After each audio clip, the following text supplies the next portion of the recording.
धराली में बचाव मुहिम का आज 5वां दिन है और अब तक 993 लोगों को बचाया जा चुका है। प्रभावित इलाके में मोबाइल नेटवर्क चालू हो गया है, बिजली की सप्लाई भी शुरू हो गई है। वहीं लापता लोगों की तलाश के लिए हाईटेक तकनीक का इस्तेमाल भी किया जा रहा है। देखिए रिपोर्ट।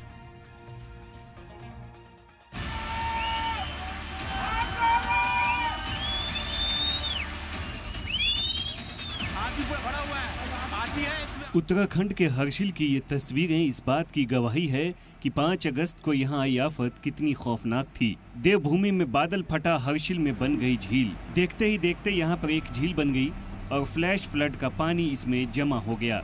लेकिन हादसे के 5 दिन बाद यहाँ पर सबसे बड़ी चुनौती दूर दूर तक फैला ये मलबा है। तबाही के बाद लापता हुए लोगों की तलाश के लिए फौज ने स्निफर डॉग्स को लगाया है ताकि वो जिंदगी के इम्कान को खोज सकें। वहीं हाईटेक ग्राउंड पेनिट्रेशन रडार का भी इस्तेमाल किया जा रहा है। थर्मल इमेजिंग कैमरे से भी तलाशी मुहिम को आगे बढ़ाया जा रहा है।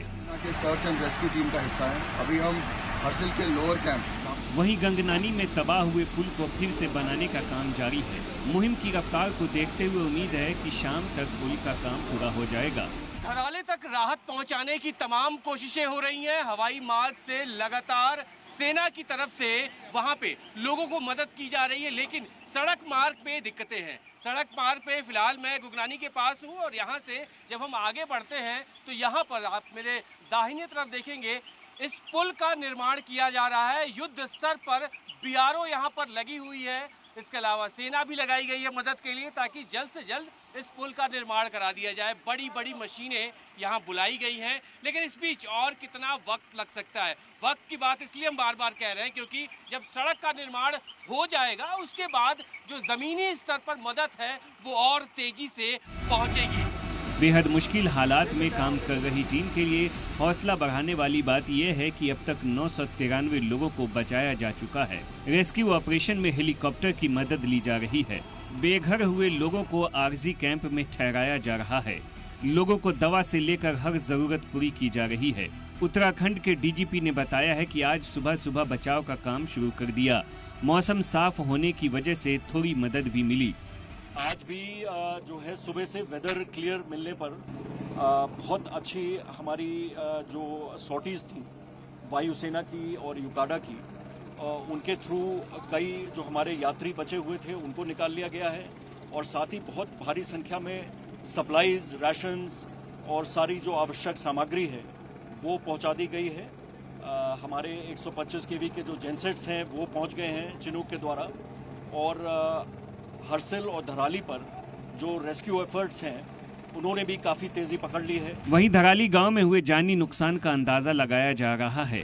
महकमा मसूलात की टीम इस काम की क़यादत कर रही है। धराली गांव में जो नुकसान हुआ है उसके तहत फौरी राहत के तौर पर जो SDRF के मानक है उसके अंतर्गत हमने 5,000 रुपये प्रत्येक प्रभावित परिवार को दे दिए हैं। अब ये तुरंत फौरी राहत के तौर पे दिए गए हैं, ये तत्काल देना होता है। आफत के बाद लोगों की आपबीती सामने आ रही है।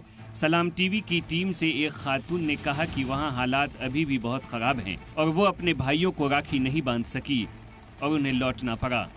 सिचुएशन बहुत खराब था। आज ही रक्षाबंधन है पर आज ही आना पड़ा मुझे। आप राखी बांधने के लिए जी तो आप नहीं मना पाई। घर वापस आ गई हूँ। अभी घर पहुँची भी नहीं हूँ। अभी देहरादून तो पहुँची भी नहीं, आधे रास्ते में ही हूँ मैं। वही बहुत बड़ा दुख है, अब क्या बोले। बहरहाल मुतासिर इलाके में जनरेटर से बिजली की सप्लाई की जा रही है और मोबाइल नेटवर्क भी चालू किया जा चुका है, लेकिन सड़कें अभी भी बुरी तरह से टूटी हुई हैं और इनकी मरम्मत का काम जारी है। लेकिन आपदा के बाद राहत का काम अब पहाड़ से भी विशाल लग रहा है। पूरी जद्दोजहद इस बात की है कि जल्द से जल्द सभी लोगों तक मदद पहुंचे, धराली की जिंदगी एक बार फिर से पटरी पर लौटे। ब्यूरो रिपोर्ट, सलाम टीवी।